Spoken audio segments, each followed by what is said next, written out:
Welcome to the For Creatives podcast, a space built for creatives by a creative. I'm Amanda, your host, and today we're diving into basically our first episode where I'm announcing we have an official podcast. Somebody add the music here. I don't have like an actual DJ that can do that for me, so we're just gonna settle with my mouth sound effects until I have the budget to add somebody who can for me. Okay, thanks. I appreciate you guys. If you're here on purpose, welcome. And if you came across this podcast by accident, also welcome. I'm really hoping that the algorithm starts sorting itself out and kind of bringing together the community that I'm envisioning when it comes to the type of creative community I'm trying to build. I know a lot of times that when you look into the creative world, especially when it comes to like content creation, there's kind of like the same style of creative. It's usually like music artists, it's people that dance, it's actual artists, but overlooked are the smaller people, the people that have their Etsy shops and create obscure items like ceramic dolls or buttons or stickers or patches. Like you can't really capture the essence of being creative by putting everybody in like one little bubble, because creativity is so vast and it just kind of encompasses so many different things, which is why I wanted to create a platform that allowed a variety of creatives to come together. One, so that we didn't oversaturate ourselves with one specific niche, because I feel like we see a lot of that out there.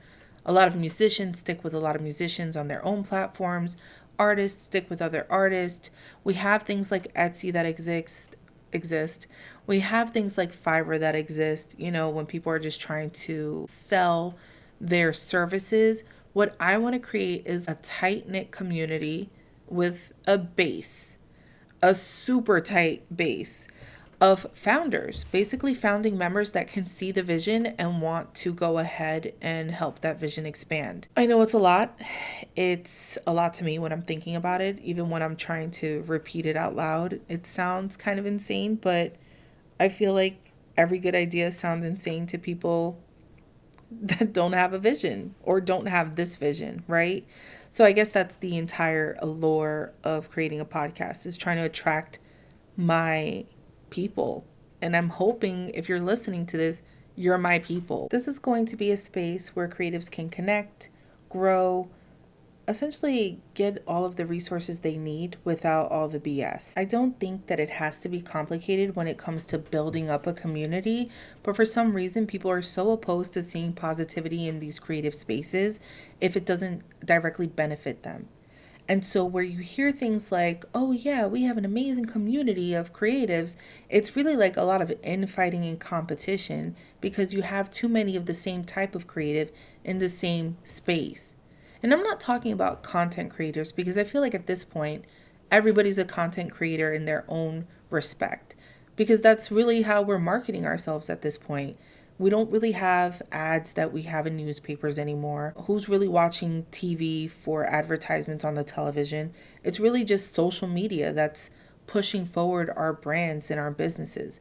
So of course, at this point, I just expect that anybody that's a creative, 9 out of 10 times, is going to be a content creator, on top of the fact that they are a creative of some nature. And I know that's going to look different depending on who I speak to. A lot of what has inspired me to start my own company, my own LLC, my own community, this community for me, is the actual struggle that I've had to go through myself when it's come to finding resources, connecting with other people. I can't tell you, I have countless stories. Just be prepared for future episodes where we dive deep into those stories, because it gets really crazy and it gets really sad and it gets really scary. Too often I've seen insanely talented people end up in these spaces where they're either taken advantage of, or they're struggling because they didn't have their own access to things or the right network. Me personally, my issue was finding affordable spaces to create. So I couldn't really make those real connections. And every time I did think I was making a real connection, it kind of backfired later on. And I learned a lot from those situations. But if I can help other people avoid them, I would like to be that beacon of hope, just to let you know that you don't have to deal with these shady underdealings when it comes to being in creative spaces.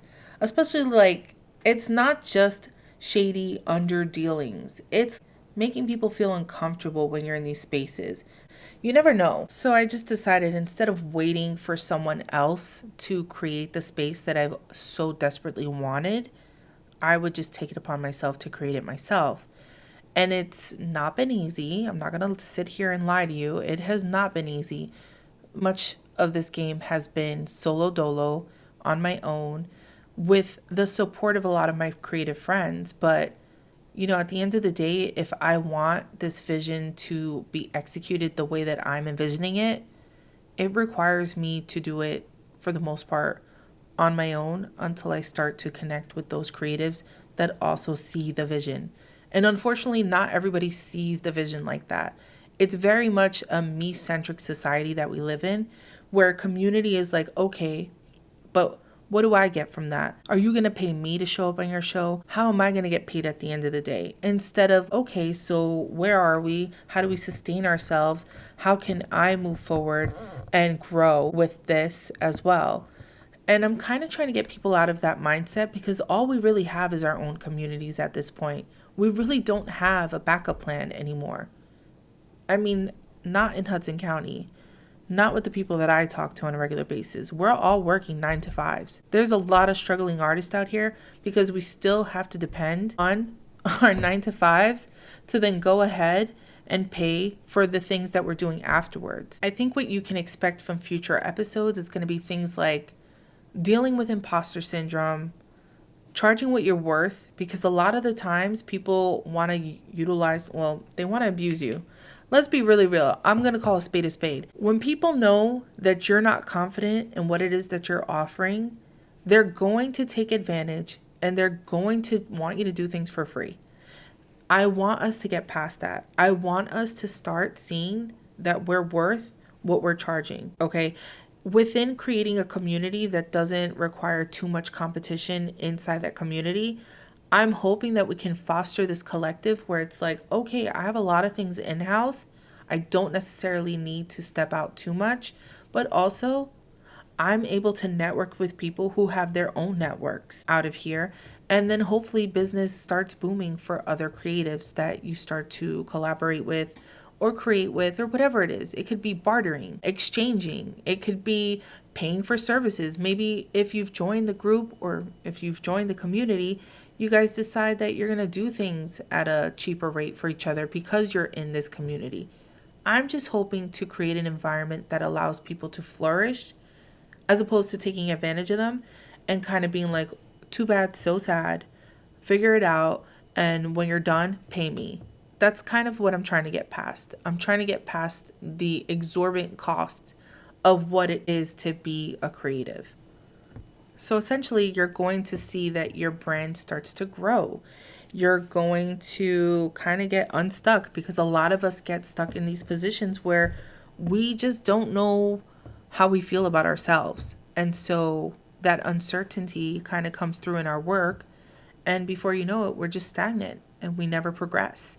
And I don't want that for us. So I feel like holding each other accountable, having that support system within a community that understands what it is to be a creative, is the most ideal situation, especially in these times. So if this resonates with you, please do me a favor, hit the follow button, subscribe, whatever it is that you have to do, in whatever platform you're looking at this, and then share this with another creative that you may know is also feeling the same way. Because I feel like we're only as strong as the communities that we start to put ourselves into, or that we create for ourselves. And I'm hoping to create that community for you guys. I'm hoping also that you guys have the same passion that I have, and that eventually everything aligns. I'm happy you're here. And if I actually get to meet any of you in person, just know I'm so shy. But also, I'm an extrovert. So extroverted, introvert, ambivert, whatever you want to call me, I'm a vert, but not Lil Uzi Vert. Again, I don't have the budget for the actual DJ.